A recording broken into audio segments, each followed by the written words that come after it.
Hey guys, it's Tinkerbell here, and today's video is part 2 of how to grow long and healthy hair. So if you haven't checked out part 1, the link is in the description below, and it's basically the use of almond oil, how to use it, when to wash it out, etc. So if you haven't checked that out, do check that out first. So today's video, I'm basically going to be giving you guys more tips and advice and what you can be doing on an everyday basis to help your hair grow. And I don't want to make this video too long, so it's basically my 10 top tips. And yeah, I hope you guys enjoy this video. It can be very tempting if you wake up late or if you've had a hard day at work or a night out to not brush your hair. But honestly girls, it's not worth the time and effort to manage with the mess later. So if you can, do make sure that you brush your hair at least twice a day in the morning and before going to bed.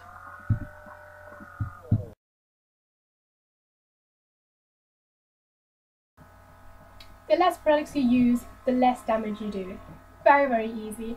And you guys might be buying products that help hair growth. I've been hearing Moroccan argan oil is apparently the latest craze. I haven't used it myself, so I can't say whether it's good or not.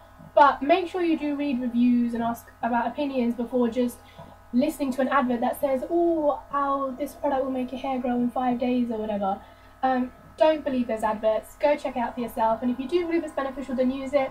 But try to keep your products to a minimum. So I only use the Vatica Nourish and Protect once in a while if I want my hair to be easy to brush or to style for going out or dinners or whatever. But on the whole, I do not use any products apart from washing my hair once a week and putting oil on it once a week. I don't use any frizz control or any straightening serums or any nourishing and protecting oils or formulas or whatever. So my hair pretty much is just hair for 6 out of 7 days. I get asked this question every day, what shampoo I use, and I use Tresemme. I think it's great value for money because it comes in 900ml bottles and it lasts me ages. However, I don't think it's the world's best shampoo, but it's the one that I can afford and the one that I think is great for me. But just because it's great for me doesn't necessarily mean that it's great for you. So if you're happy with the current shampoo that you're using, stick to it. If you're not happy, then do your research. Find out if you have a oilier scalp, then maybe a stronger shampoo might be good for you. If you have a drier scalp, then a milder shampoo may be better for you. But make sure you do your research, read reviews, and ask friends and family, rather than just relying on what an advert says or what I say. Every time you change your shampoo, your scalp has to start readjusting the amount of oils it produces, its pH, etc., and this will lead to fallout and more breakage. So stick to one shampoo. Don't get caught up in adverts that say that the new latest shampoo has extra keratin or aloe vera, etc. It's probably not that different. I've been using my shampoo for 3 years. Only change your shampoo if you've read reviews and you've done your research and you actually have found a shampoo that's worth changing to. Having your hair tied up reduces the amount of hair that is exposed to pollution, dust, rain, chemicals, etc., which means that there's less damage to your hair, less breakage, and less fallout. So try braiding your hair or pulling it up in updos and only leaving it out on a special occasion.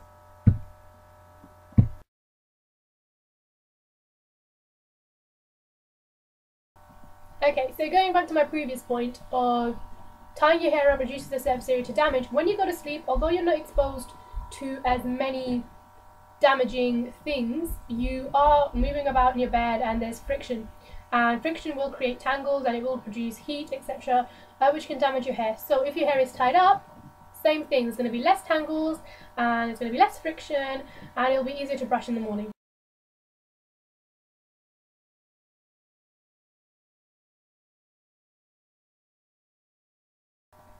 Okay, so this is the one that people absolutely hate me for. Use cold water to rinse your hair. I know it's awful. You've had, you come back from a long day and you want a hot shower. You don't want to rinse it out with, cold water. But I'm sure most of you guys are aware that if you wash your face, if you rinse it out with cold, it closes your pores. It's pretty much the same for your hair. If you use cold water, it closes the cuticle, and that means that dust, etc., won't get in there and won't damage it.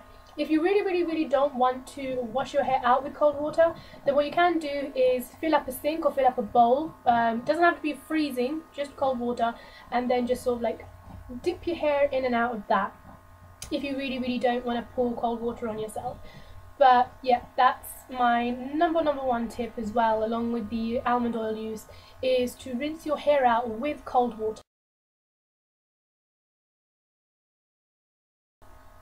I wash my hair once a week, and you can imagine that with this amount of hair, my hair would get really oily, but it doesn't. Towards the end of the week, it does, but throughout 4 or 5 days, it's absolutely fine. And some of you guys might be sitting there thinking, but my hair gets really oily every other day, so therefore I have to wash my hair every other day. But I think some people get into this cycle of, my hair's oily, I'll wash it, my hair's oily, I'll wash it, and then because the more you wash your hair so often that your scalp thinks, right, I need to produce more oils to stop myself from drying out. So you get into this cycle of you wash more, your hair produces more oil, therefore you wash more, your hair produces more oil. And just as you got into this cycle, you can get out. So start off by washing your hair once every 3 days and once every 4 days. Try this for 6 months. And if your hair is still really oily, then I'm sorry, you're probably just, that's just probably how you're made, and that's absolutely fine. But I think most of you, if you try this method, you will find that your hair gets less and less oily, and therefore you will only have to wash it once every week. And it's convenient as well, because then you don't have to wash your hair every day. But please don't mistake this for showers. Shower every day. Just don't wash your hair. Tie it up like I do, so that it doesn't get wet. Okay? So try reducing your washing rate to once every week.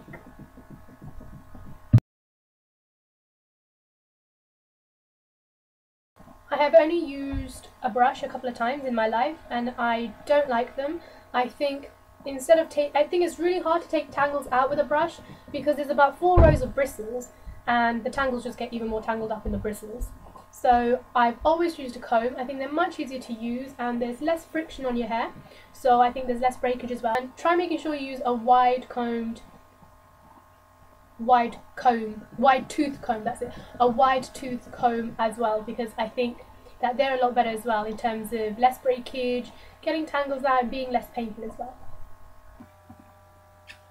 We hope you enjoyed that video, and if you guys have any more tips or advice, then leave them in the comments below for everyone to see, and I will be making a part 3 on how I wash my hair, so subscribe for that in the future, and I will see you guys next Saturday.